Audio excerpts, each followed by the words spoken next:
Okay, this is the video lesson on proving that lines are parallel. What we're going to be doing here is we're going to be using the properties that we learned in the last section, talking about corresponding angles, alternate interior angles, alternate exterior angles, and same-side interior angles to prove the converses of these theorems. So if you'll remember, when we talk about the converses of these theorems, we're talking about going the other way.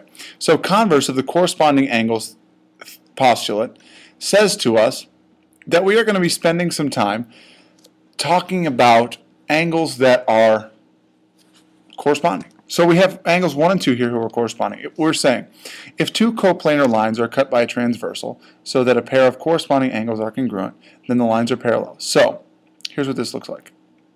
If angle 1 is congruent to angle 2, then we can say M is parallel to N. Okay? So if this angle here is congruent to this angle here, then we know we have congruent corresponding angles, so these lines must be parallel. Okay? So that's how it works. So if we can prove that two angles are congruent, then we can say, okay, well then these lines must be parallel. Let's look at the second one. Converse of the alternate interior angles theorem. Same sort of idea. If angle 1 is congruent to angle 2, then we'll call this P. P is parallel to R. Okay? Same way for these two. Converse of the alternate exterior angles theorem. If these are congruent, then we have parallel lines. Converse of the same side interior angles theorem. Here's what this says. If the measure of angle 5 plus the measure of angle 6 is equal to 180, then we have parallel lines for Q and S. How do I say this any clearer? I don't really know of a better way to describe it than to say it's going backward. It's the converse. So we're saying if the angles are parallel, or if the angles are congruent or add up to 180, then the lines must be parallel.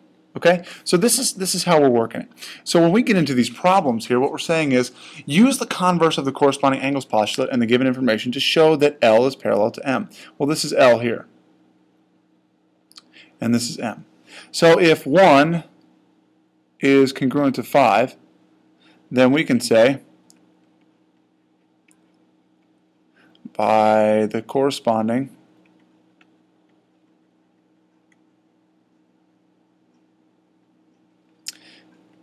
angles converse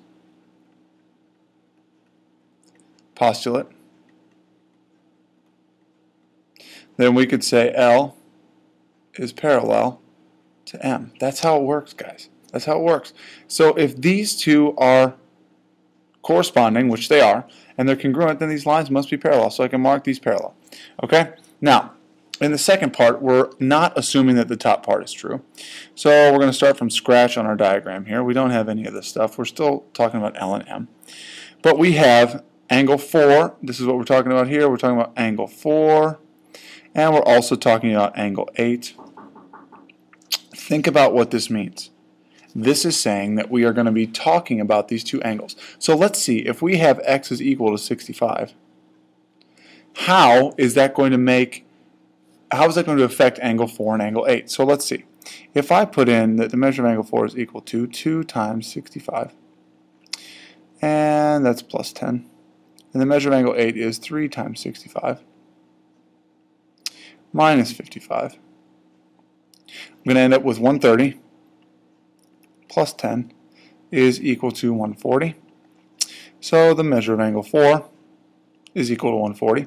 And this is going to be 60 times 3 would be 180 plus 15 would be 195 minus 55 is equal to 140. Now, so the measure of angle 8 is equal to 140. How am I going to mark these? Watch what I do. Well, if they're congruent, I'm going to mark them congruent by giving them a little arc mark. So this means by the converse of corresponding angles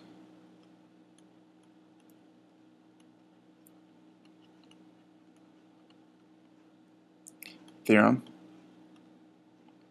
that L is parallel to M. Okay, so that's how this works. I've got another example here. Okay, there's actually two more examples on this video. So here we go.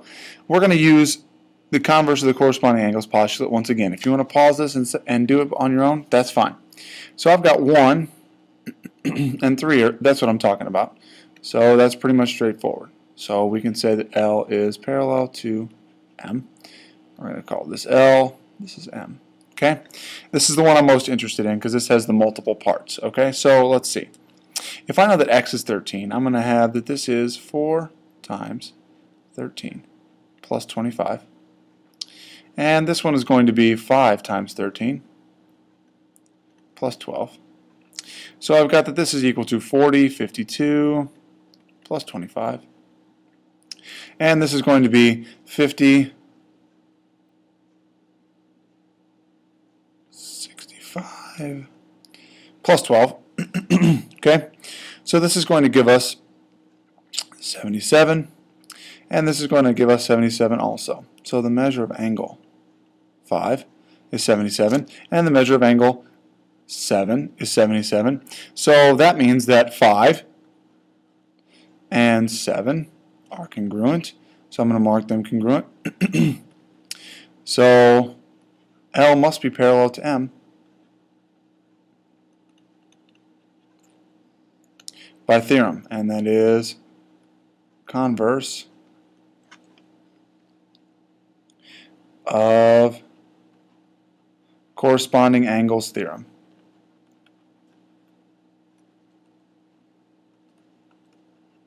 Okay? That's how it works. We're working backwards, just saying how are these things related. Okay? So when I look at this next example, it doesn't have the excuse me, the values in yet, but here I'm going to mark them for you real quick. This is given information, so this is going to be 1, 2, 3, 4, 5, 6, 7, 8. Okay? So we are going to say that we have angles 1 through 8 here, and so we're going to use this information to determine if the lines are parallel. Okay? So if I have 4, 5, 6, I numbered them incorrectly. My apologies. They actually go around like this. 5, 6, 7, 8. Okay. Now we're cooking. So if 2 is congruent to 6, how are they related? That's what we're asking ourselves. How are they related? They are related because they're alternate interior angles.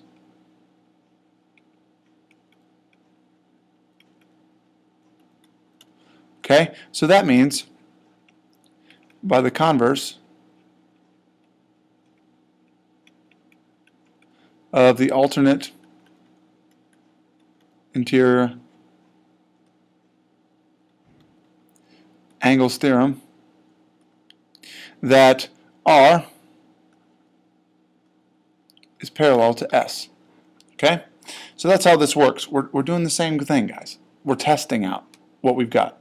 So if x is equal to 10, then the measure of angle 6 equals 6 times 10 plus 18. The measure of angle 7 is equal to 9 times 10 plus 12. So we have 90 plus 12, which would be 102, the measure of angle 7. And here we've got 60 plus 18 is equal to 78. So, does the measure of angle 6 equal the measure of angle 7? 78 equal 102? It does not. So, R is not parallel to S. Okay? It doesn't always have to work out, and that's okay. If it doesn't work out, then we obviously need to look at a different thing. If they're not parallel, then we've got a certain relationship. So we're making this assumption here based on them being equal. But let's look at a different relationship. How is 6 related to 7? 6 and 7 are same side interiors. Okay? So 6 is not equal to 7, but the measure of angle 6 plus the measure of angle 7 is equal to 180. What does that mean? It means that they're not related in the way that we thought. So yes, this is true, but by the converse of same side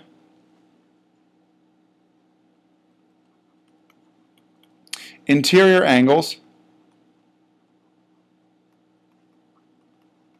theorem, R is parallel to S. Just because they weren't congruent or weren't equal doesn't mean that they aren't parallel, because these angles have a different relationship. So we can say that these are parallel. Okay, guys? So that's how this works. Thanks for watching.